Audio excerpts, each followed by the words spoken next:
Have you ever wondered how two people who once shared so much love and happiness can drift apart so drastically that they find themselves feeling lonely and disconnected within the very marriage they had believed would stand the test of time? Sometimes, the shift is gradual, so subtle that it almost goes unnoticed until one day it becomes undeniable.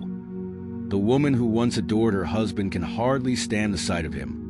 Is it merely the natural erosion that comes with decades under the same roof, or does something deeper and more complex happen as both partners age and adopt different priorities?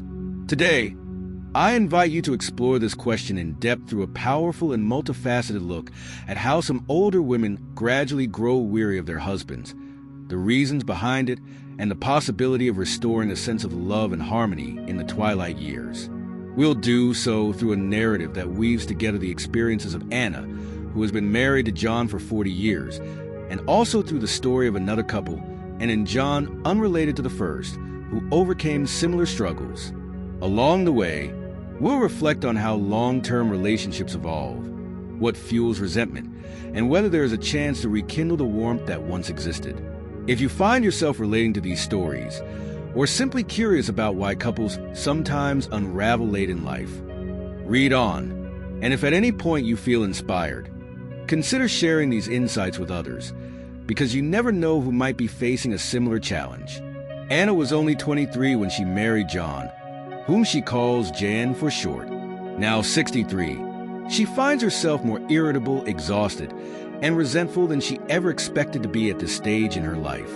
She looks back on their early years of marriage, raising children, working hard, weathering ups and downs, and recalls feeling certain that they would always be each other's refuge. Yet everything has changed.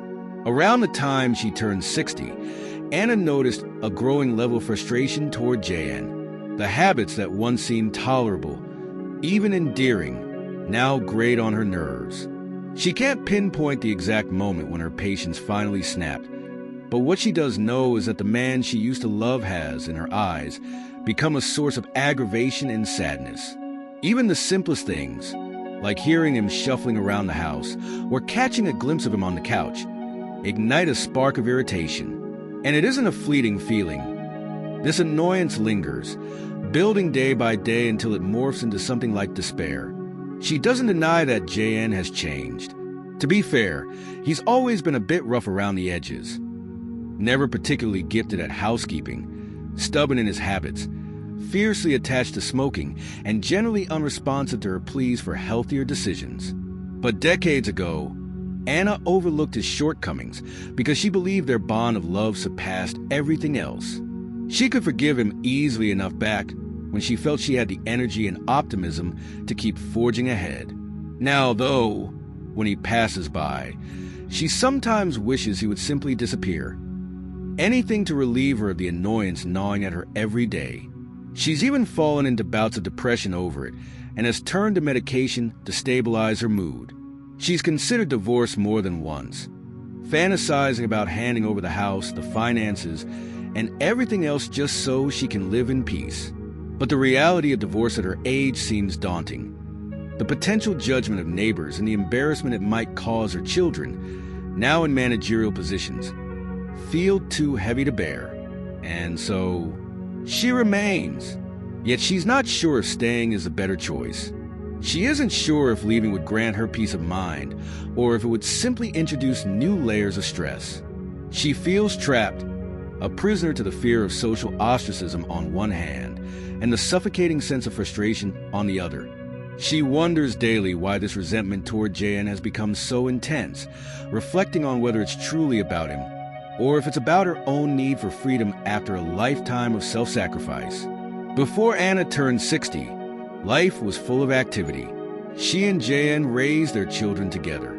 She managed the household finances, took on the cooking and cleaning, and years later, poured herself into caring for her grandchildren so that her children could advance in their careers. From infancy, these grandchildren were essentially raised by Anna, despite the fact that Jan was physically present in the same household. Yet Jan seldom offered to lend a hand. In those earlier years, Anna was too busy to question the fairness of it all. She assumed it was just the way things were. Men earned the money, women oversaw the child-rearing and housework. But as time wore on, especially once the grandchildren grew old enough for school and no longer needed her full-time care, she saw a chance at last to live for herself.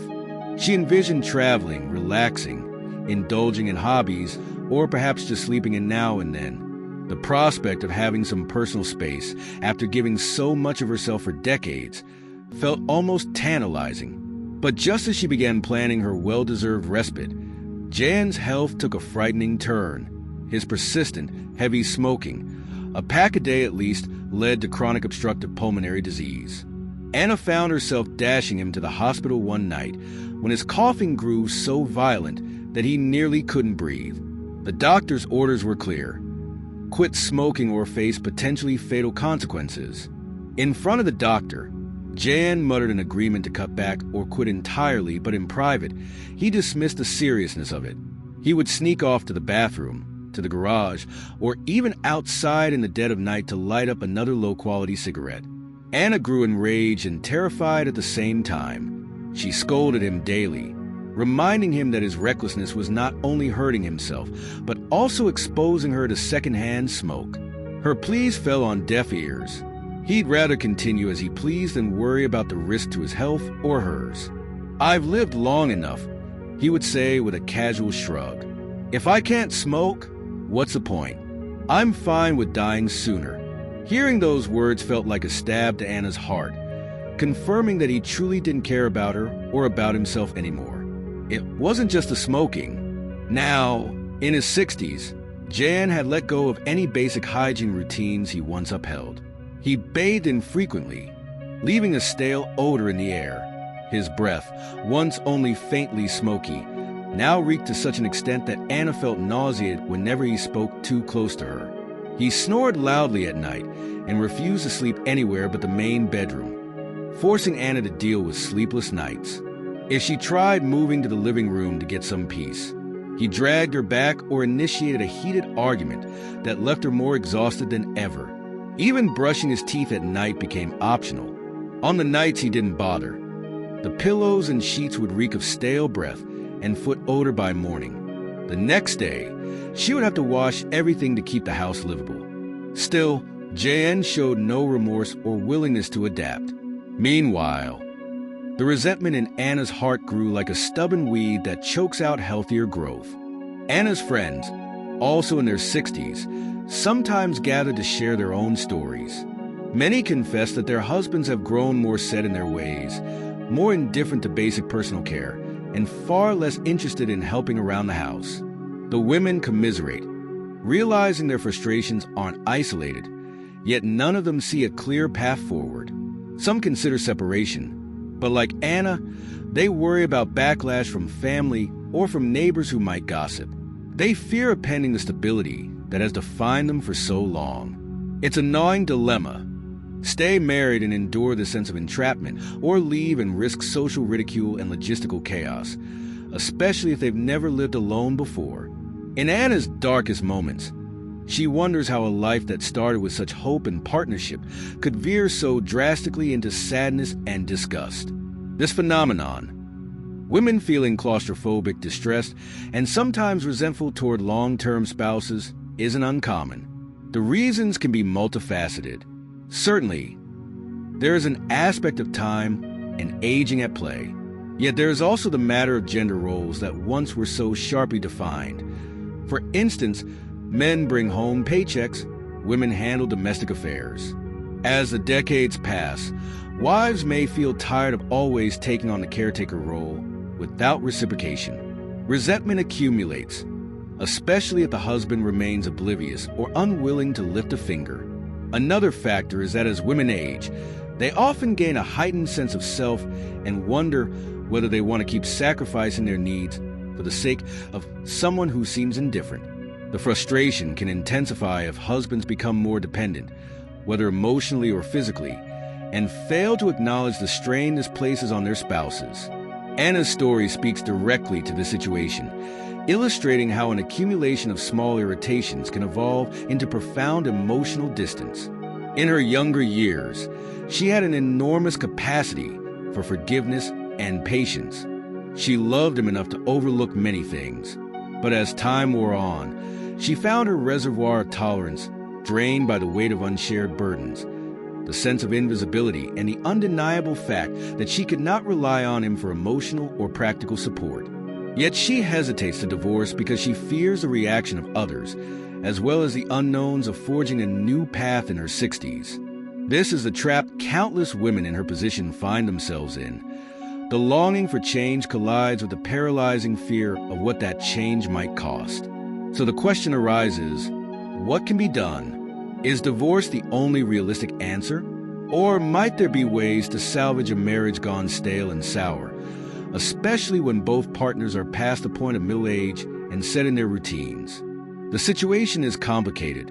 Sometimes, a woman like Anna might indeed find that separation or divorce is the healthiest route if her husband is genuinely toxic, unwilling to change, or causing her severe emotional or physical harm. In other cases, better communication, renewed empathy, and a shared plan for tackling day-to-day responsibilities could breathe new life into a long-standing relationship.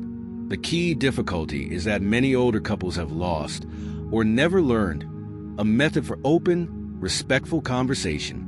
Maybe there was no need to hash out differences when they were younger because their attention was focused on building careers, raising children, or simply surviving. By the time the children move out, the underlying issues bubble to the surface, magnified by the empty nest and the stark realization that they have to face each other without distraction. Feelings of neglect and frustration that were once overshadowed by the demands of parenting now take center stage. Additionally, changes in health, income, and lifestyle intensify the stress on a marriage. For instance, a spouse's refusal to address medical problems or to adapt personal habits for the good of both partners can spark constant tension. While Anna's story delves into the possibility of unresolvable conflict, there are other couples who manage to reconfigure their relationship in a healthier way. Consider the second narrative, Anna and John, a couple whose journey shares echoes of Anna's complaints but ends in a more hopeful resolution. They have also been married for over 40 years, weathering the joys and challenges of raising children. When the children left home and felt a profound emptiness, John, who retired, channeled his energy into gardening, an activity that brought him personal fulfillment but made his wife feel increasingly sidelined. Unlike Anna's husband, John wasn't confrontational or intentionally uncaring. He simply immersed himself in his new hobby, forgetting that his wife might feel lonely or in need of his companionship, and tried to drop hints, asking him to help around the house or to spend a little time with her, but he would forget or brush off her suggestions. She found herself cooking special meals to entice him to share an evening with her, only to have him dash outside to check on the garden once the meal was over.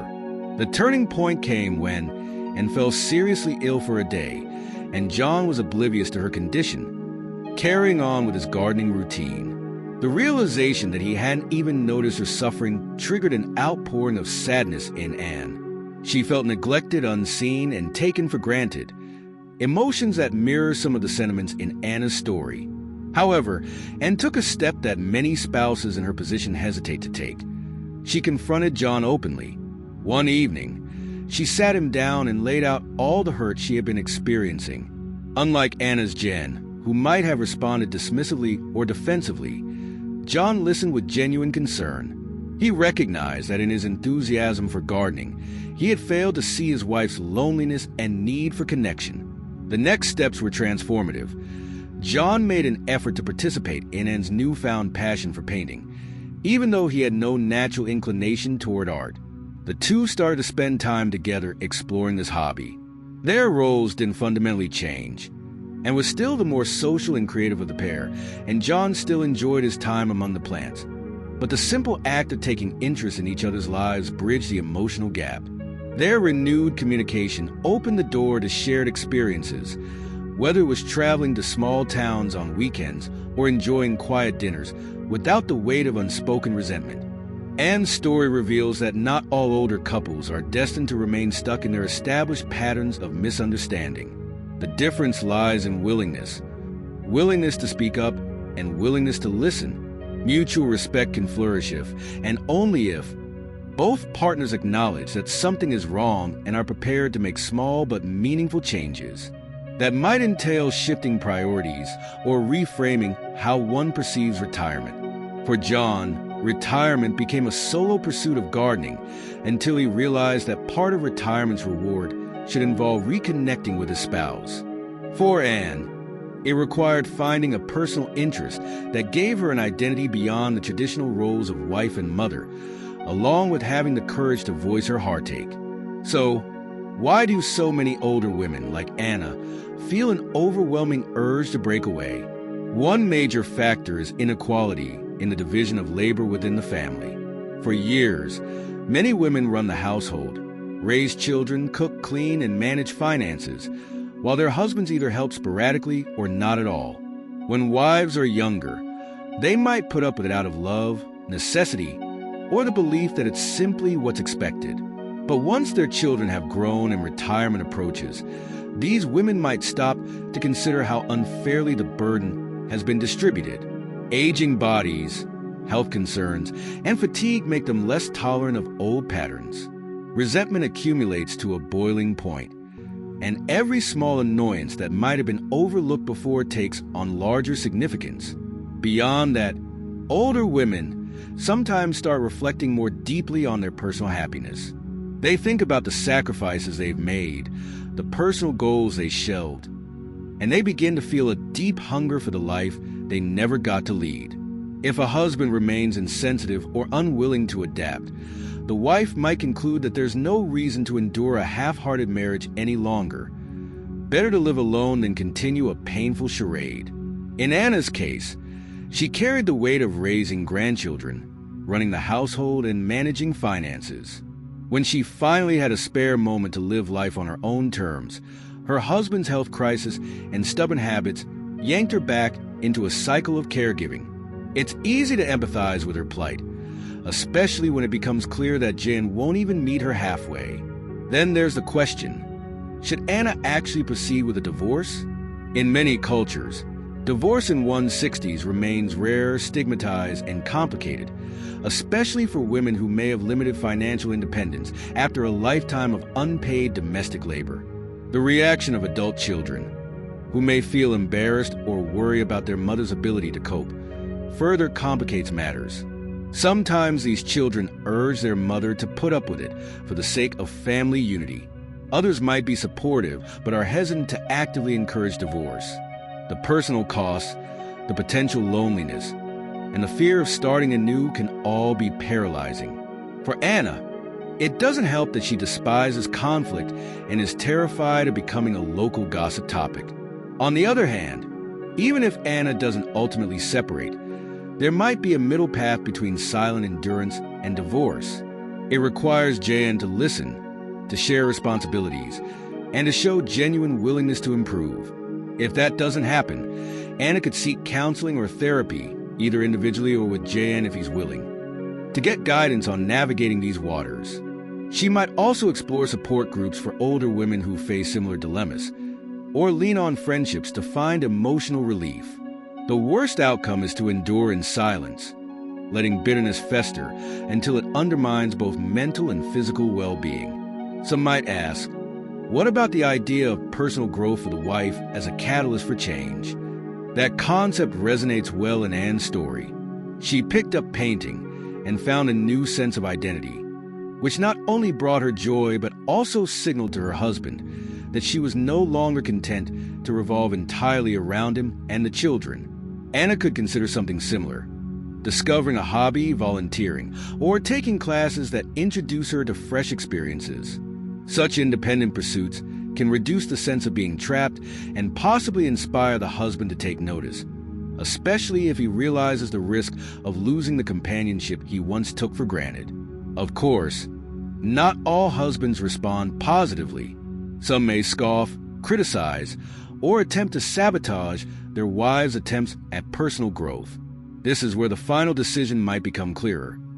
If a spouse is unwilling to respect personal boundaries or growth, it's a sign that the marriage may be too unbalanced to sustain. Nonetheless, Forging a new path should never depend solely on the other person's reaction. A woman in Anna's position might find that personal fulfillment can at least alleviate some of the resentment, even if the marriage stays strained.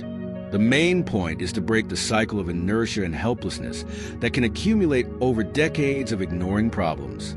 If the possibility of reconciliation exists, it usually rests on the pillars of honest conversation and mutual adaptation. A long history together can be an asset if both partners recall shared memories with fondness and let those memories inspire them to rebuild. Some couples, after serious discussions, set up new routines. Maybe they plan weekly date nights, even if it's just a quiet cup of tea together. Perhaps they split chores more fairly, or they decide to tackle new activities as a team, traveling, gardening but collaboratively, or enrolling in group classes.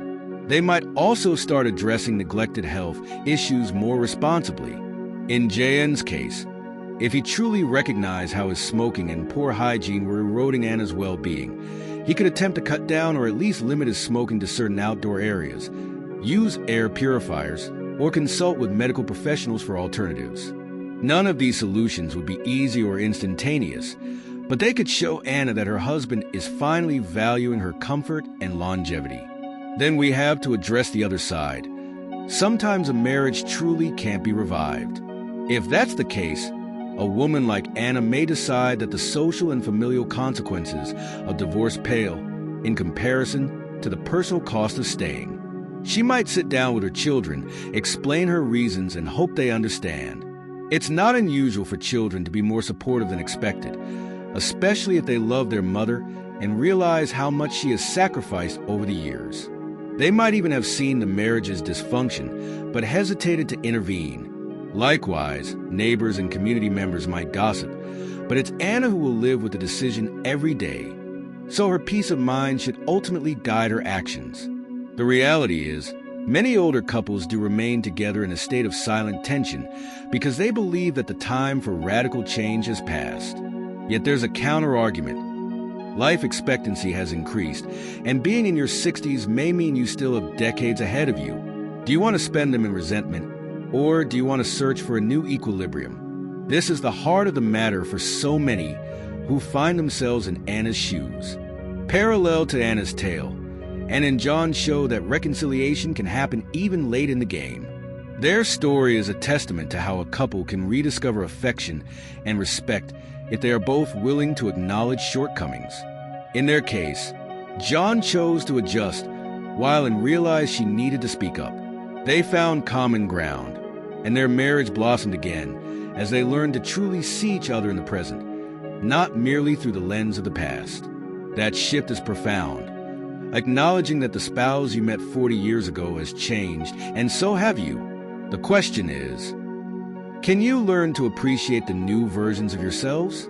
Can you create a shared future that respects each partner's individuality?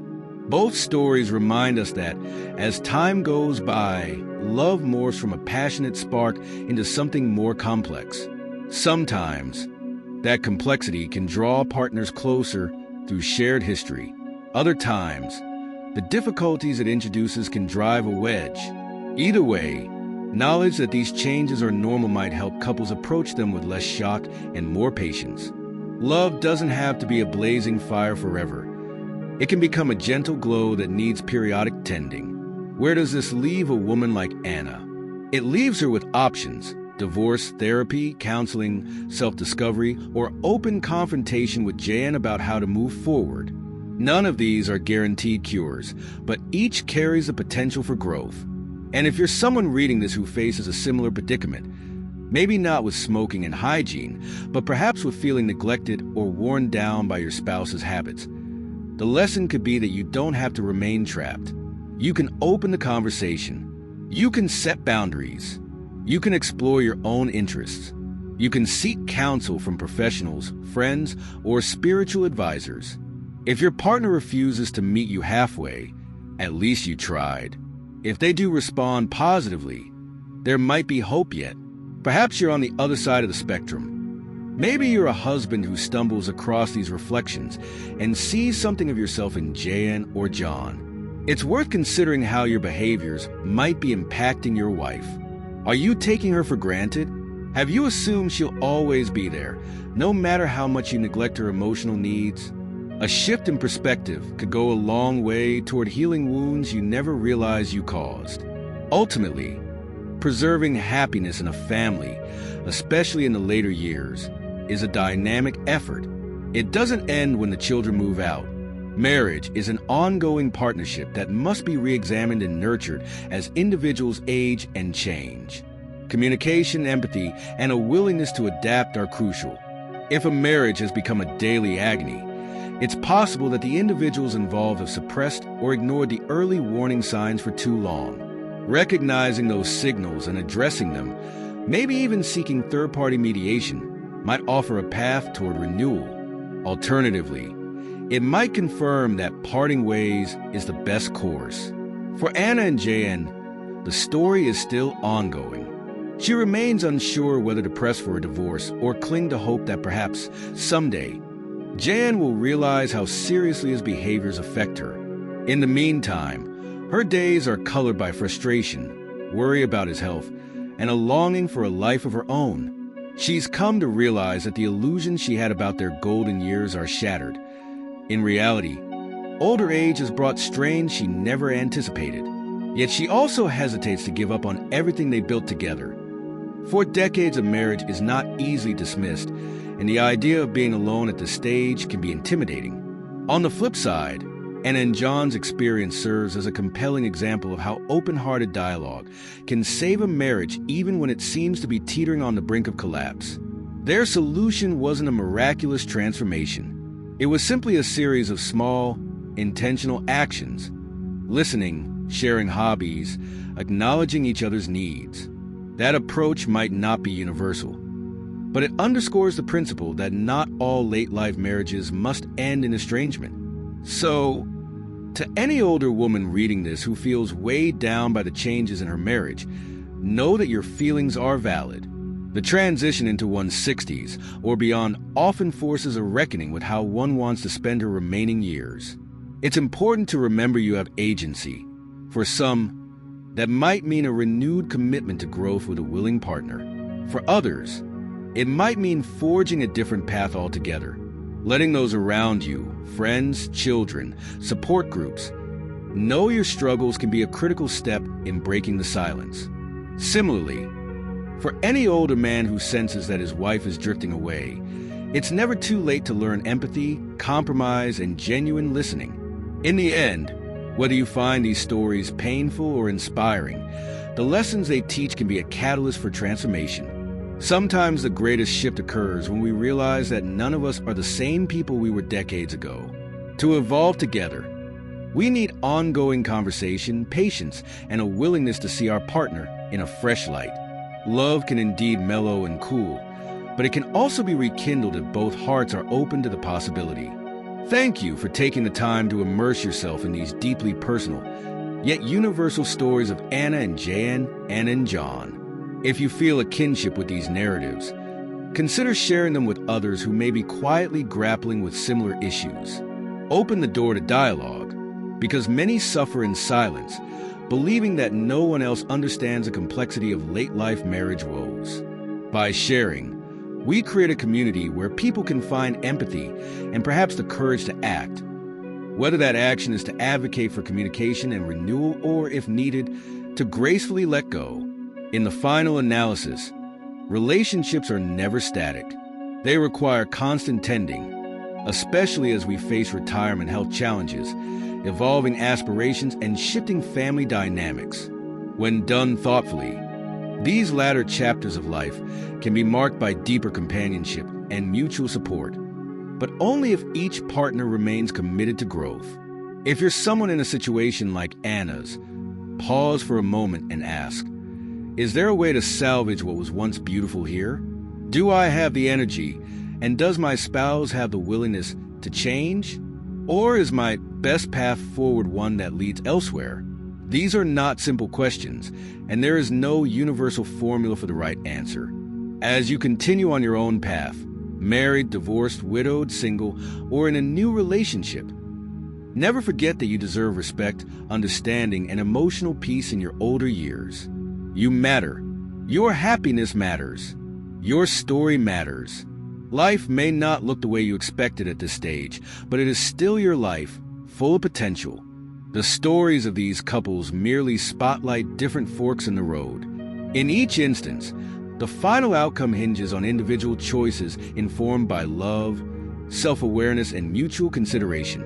If you found yourself relating to Anna's or Anne's situations, or if you appreciate the reminder that long-term love can both endure and evolve, feel free to pass this narrative along. It may comfort someone else facing a crossroads, showing them they aren't alone in their struggles or frustrations.